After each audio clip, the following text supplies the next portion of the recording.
Shalom and welcome to Kingdom of Israel, Florida. Here at KOI, our mission is to seek out the remnant of the Most High, Yahuwah Elohim.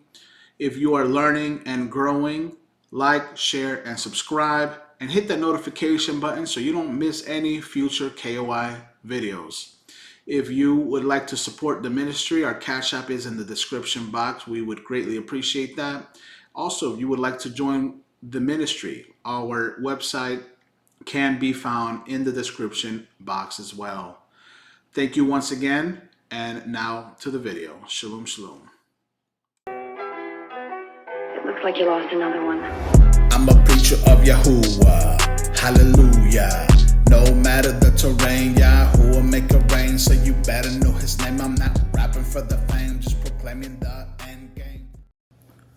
Shalom, shalom, everybody. Thank you for taking the time to sit here and watch this lesson that is being presented to you. We're going to be speaking about the virgin birth, Isaiah chapter 7, verse 14. And so with that being said, let's go ahead and get to the nitty gritty. I'm also going to be sharing my screen so that you guys can see as what I'm seeing. Okay.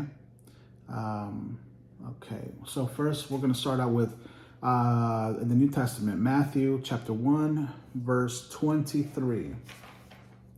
And I'll go ahead and read that as you guys can see it on the screen. Behold, a virgin shall be with child and shall bring forth a son, and they shall call his name Emmanuel, which being interpreted is God with us. Okay. So let's see what the concordance has to say. Let's just go here real quick. Emmanuel, G 1694. Of course, it says when we look at the outline of biblical usage, it's pointing us to Isaiah 7:14. As you guys can see, I highlighted it there for you. So let's go to Isaiah chapter 7.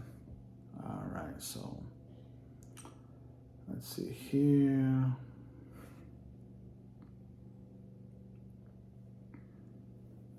Okay. So what I'm going to do here is actually I'm going to read for context, read verses 1 through 16.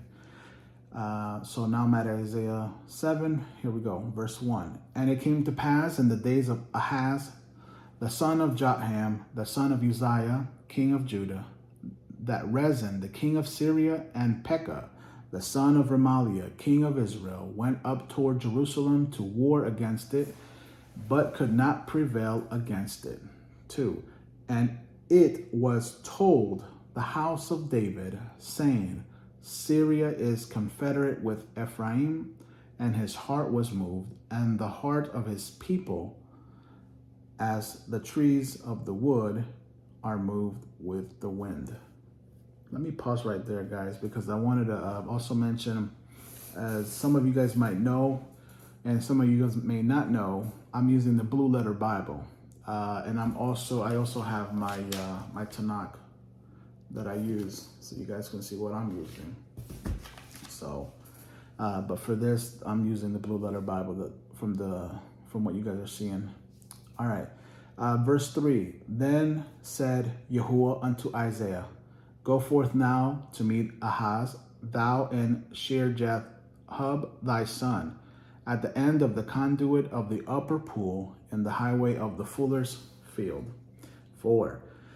And say unto him, Take heed and be quiet, fear not, neither be faint-hearted, for the two tails of these two smoking firebrands, for the fierce anger of Rezin and Syria, and the son of Remaliah.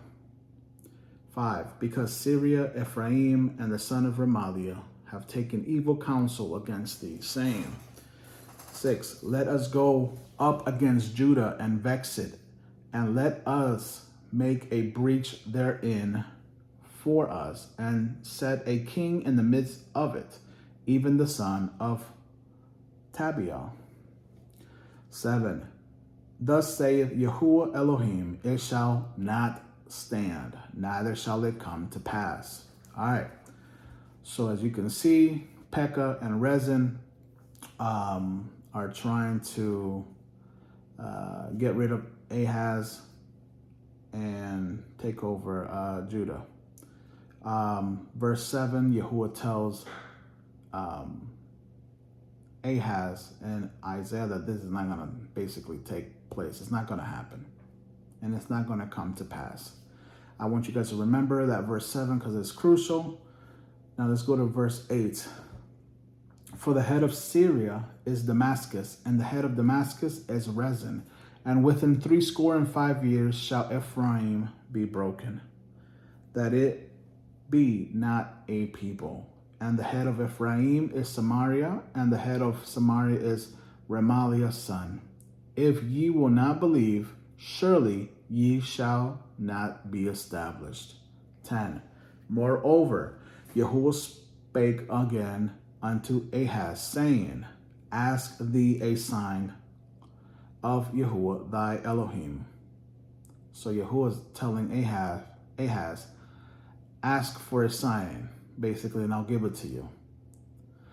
Let me finish reading of verse 11. Ask it either in depth or in height above. 12. But Ahaz said, I will not ask, neither will I tempt Yahuwah. 13. And he said, Hear ye now, O house of David, is it a small thing for you to weary men? But will ye weary my Elohim also? 14. Therefore, Yahuwah himself shall give you a sign. So Yahuwah wasn't going to wait on Ahaz, so he just went ahead and gave him a sign. And here's a sign. Behold, a virgin shall conceive and bear a son, and shall call his name Emmanuel. So that is the sign when that happens. He'll be named Emmanuel, and according to what it's saying here, it's a virgin birth. Let's go to 15. Butter and honey shall he eat, that he may know to refuse the evil and choose the good. This is referring to this son that's going to be born by the name of Emmanuel. 16. For before the child shall know to refuse the evil and choose the good, the land that thou abhorrest shall be forsaken of both her kings. All right, so we see that Ahaz is in trouble. Yahuwah gives him a sign. Okay, so let's see. So far, it sounds like something that lines up with Matthew 1:23, but we're going to look closer and get to the bottom of this, because everything is not what it seems. So let me go here. Okay. So we are going to the manuscripts, the Isaiah scrolls, and we're going to see if it really says virgin or not. So as you guys can see the split screens, we're going to go ahead and tap on 14. Okay, the word virgin. Okay, that's what it says here. Okay, so now this is the manuscripts. I actually took a picture of it, but as you guys can see, it says Isaiah 7:14. And it says, therefore, Yahuwah himself will give you a sign. The young woman has conceived and is bearing a son, and his name is Emmanuel. So there's a problem here, as you guys can already see. The manuscripts does not tell you that it's a virgin. It's a young woman. Okay? It's a young woman.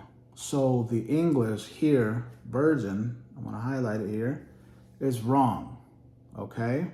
That is 100% wrong. It's not supposed to read virgin. It should be, behold, a young woman. Okay?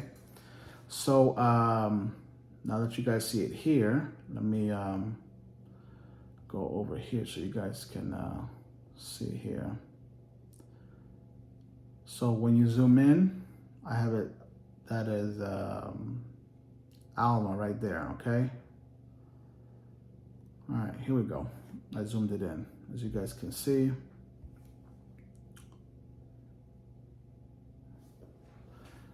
What I have highlighted in the Blue Letter Bible is the same as it appears in the manuscripts, but it's young woman. It's not virgin. It's young woman. The young woman, okay? So in English, it got mistranslated. It was never the virgin. It's young woman, okay? Alma. Okay. So I'm going to leave that actually there. And let me see here. And then we're going to go to Genesis. Genesis chapter 24, so you guys can see how the word virgin is used. Okay, here we go, virgin. Genesis chapter 24, 16. Okay, so here we go. The damsel was very fair to look upon, a virgin, neither had any man known her. And she went down to the well and filled her pitcher and came up. As you can see, the context, it tells you that she's never been with anybody.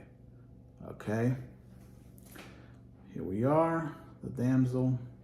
All right, here's the word virgin. Okay. Oops, I apologize about that. 16.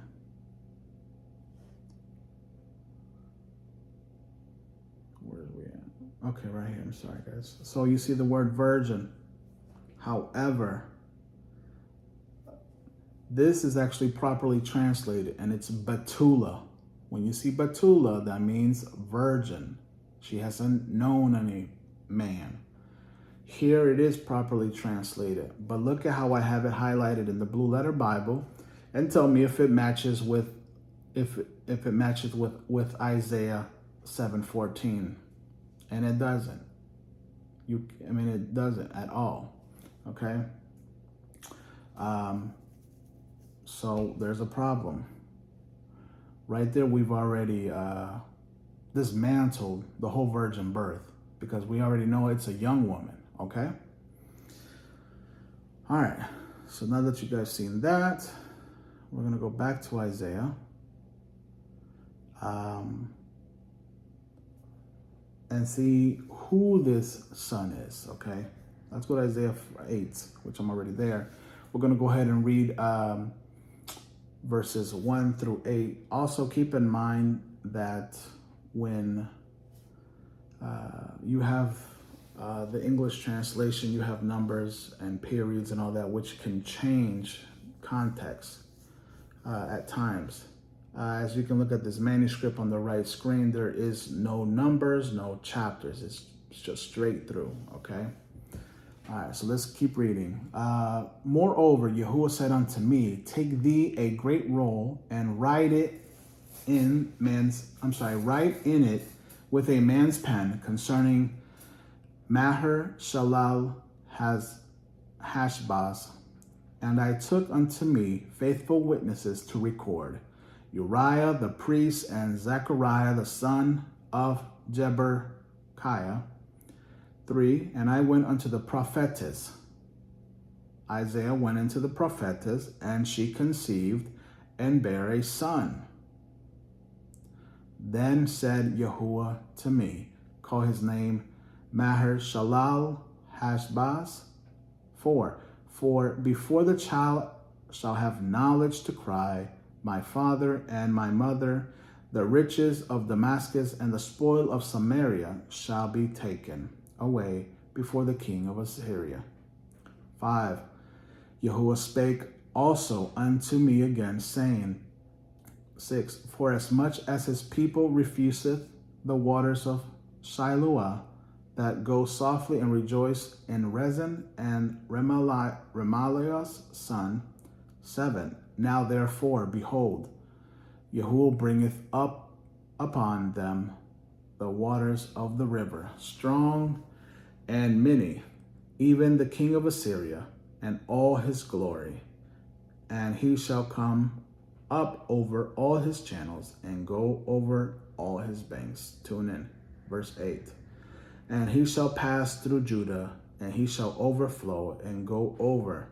He shall reach even to the neck, and the stretching out of his wings shall fill the breadth of thy land, O Emmanuel. So we're going to go here, the concordance. That word Emmanuel here is used, it means the same thing. God is with us. Even though here is trying to reference Jesus, it is not. This is Isaiah's son, also referenced as Emmanuel. Okay? So this is not saying that when Ahaz was going through what he was going through with the two kings against him, this was just a sign to let Ahaz and Isaiah that Yahuwah was with them. This was just a sign, not that a physical, supernatural, that God was going to come here and dwell with them. That doesn't even make sense. Okay? So for them to say that, it's dumb. So we already see that the word virgin is not virgin, is young woman. We went to the manuscripts, we confirmed it. So that's debunked. We showed you that Emmanuel is not a future prophecy of Jesus. Is referring to Isaiah's son. That's 2. 3, all this it was fulfilled. When you go to Isaiah chapter 7, verse 7, it says that this will not come to pass, okay? And so let's go to, let me see, where we're going to find that at. Flipping through my notes here, y'all. We're going to go to 2 Kings. 2 Kings 15, verses 29 and 30. Okay. All right. Here we go. In the days of Pekah, king of Israel, came Tiglath-Pileser, king of Assyria, and took Ijon and Abel Beth Makkah. Sorry if I butchered that. And Janoah and Kodesh and Hazor and Gilead and Galilee, all the land of Naphtali, and carried them captive to Assyria. And Hoshea, the son of Elah, made a conspiracy against Pekah, the son of Remaliah, and smote him, and slew him, and reigned in his stead in the 20th year of Jotham, the son of Uzziah. Pekah gone. That's why it says in verse 7 that it will not come to pass. So that's 1. Now let's go to 16. 2 Kings 16, verses 5 through 9.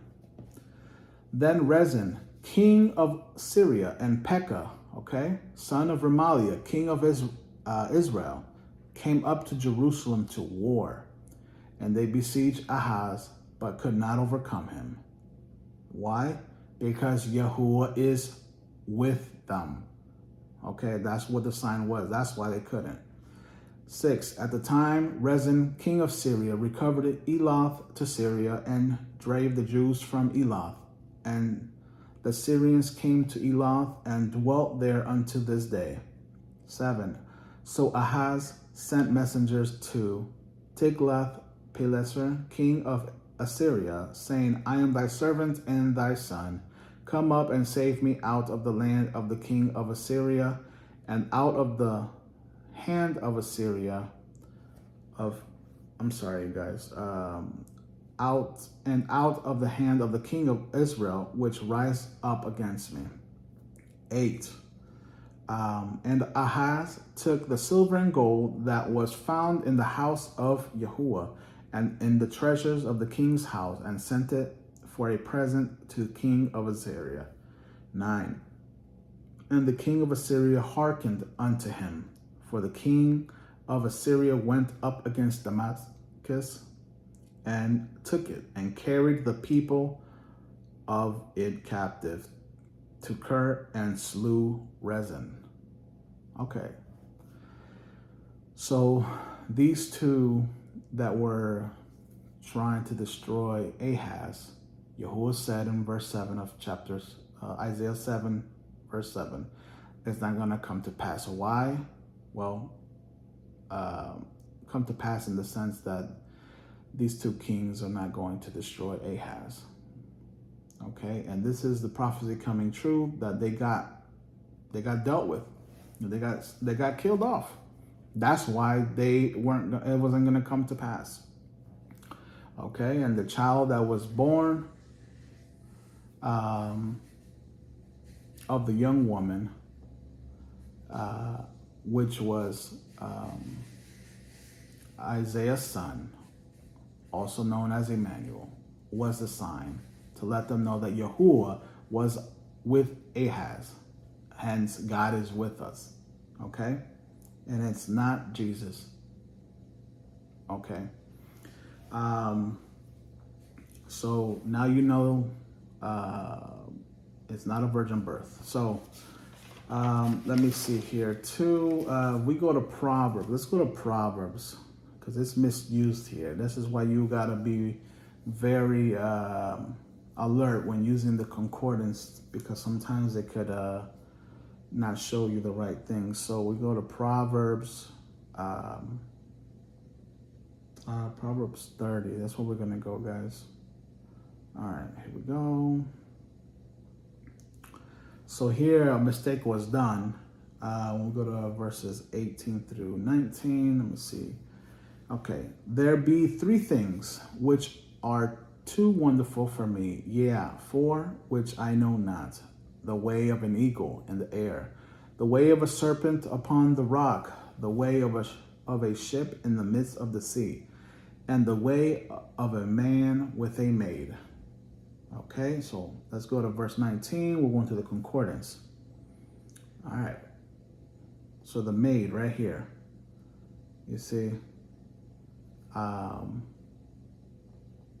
it's supposed to read young woman. Okay. Which they got the Alma right, but in the Hebrew, you see Betula. So they're calling this adulterous woman a virgin. Okay, how do we know it's an adulterous woman? Well, then let's go back and keep reading. All right. 20, verse 20. Such is the way of an adulterous woman. She eateth and wipeth her mouth and saith, I have done no wickedness. Okay. So there you have it, folks. Easy peasy lemon squeezy. Isaiah 7:14 is not about Jesus, Yahushua, or Yahawashai. We have to read context. Everything is context and definitions to make sure that we are accurate about what we are believing. And you guys just see it firsthand. I just showed you the manuscripts proving that it's not a virgin, it's a young woman. That prophetess, Isaiah went into her.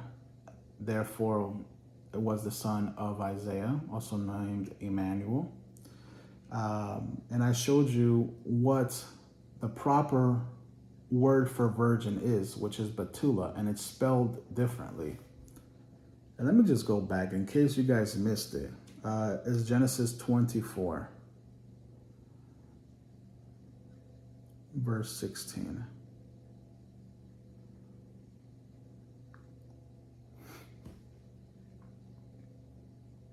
You see how it's spelled differently?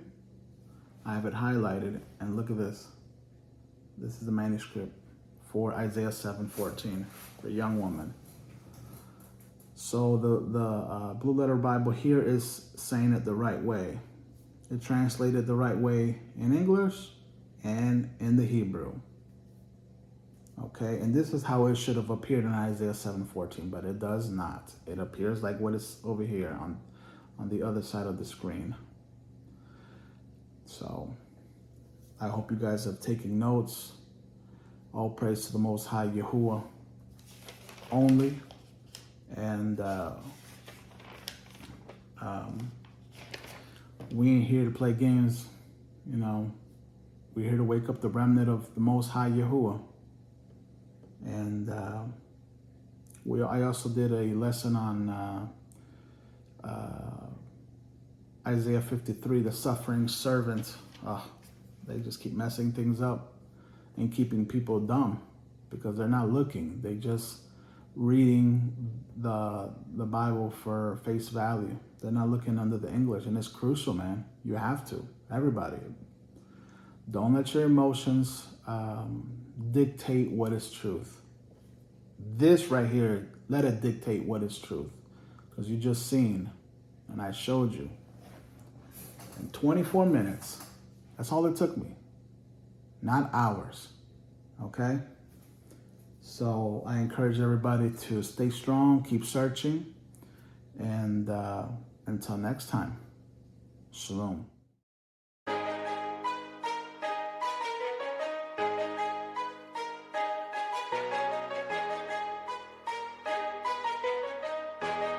Mel on the beat, dropping heat.